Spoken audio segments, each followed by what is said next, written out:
Let's take it from Canberra now. Here's the Prime Minister, Anthony Albanese. Diplomatic presence just next to Parliament House. We anticipate this legislation will pass both the House of Representatives and the Senate this morning. This action follows the conclusion of long-running litigation regarding the site.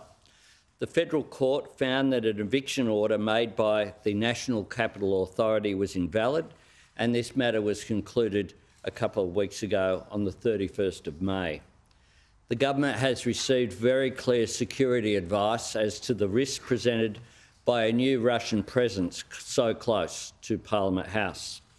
We're acting quickly to ensure the lease site does not become a formal diplomatic presence.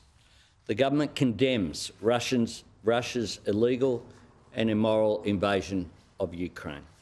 To be clear, today's decision is one taken in the national security interests of Australia, and I thank the Coalition and crossbenchers in the House and the Senate for their cooperation in this matter. I briefed, along with security agencies, briefed the Coalition leadership last night. They will be supporting this legislation, and I thank them for the expeditious passing of it. We briefed also crossbenchers in the House and the Senate earlier this morning, and I've also briefed the Chief Minister of the ACT, Andrew Barr, this morning about this action. It is important that it take place, and it's important that it take place this morning. Claire? Thank you, PM. As the PM's explained today, we will introduce a very simple law into the Parliament that we are asking is addressed urgently. The bill is straightforward. It identifies a specific piece of land in Canberra which currently has a lease agreement between the National Capital Authority and the Russian Federation, and the bill terminates that lease agreement. The principal problem with the proposed second Russian embassy in Canberra is its location. This location sits directly adjacent to Parliament House. The government has received clear national security advice that this would be a threat to our national security, and that is why the government is acting decisively today to bring this long-standing matter to a close. I'll address briefly the land itself. We will work through the options for this very important and specific piece of land that, as I say, is literally directly next to the Parliament. We have made a decision that this land will not be used for a future diplomatic presence, and we'll come back to you when we have further information about the use of that land. We're happy to take just a couple of questions before Claire goes in and introduces the legislation.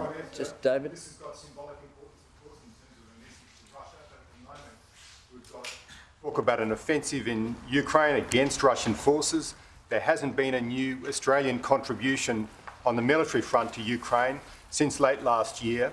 Are you open to sending Hawkeyes, Bushmasters, even aircraft to help Ukraine against Russia at the moment, since it's been so long since the last Australian commitment?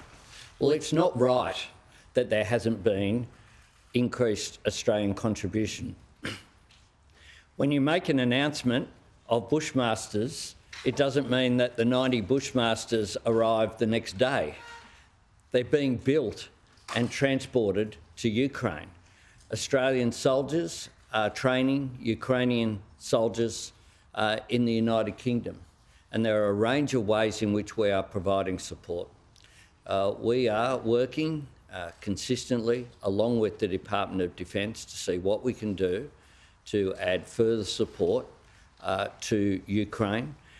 We understand that the struggle of the people of Ukraine is not just about Ukrainian national sovereignty, as important as that is. This is a struggle about the sovereignty of international law, about whether national borders are sovereign, about whether the rule of law will apply.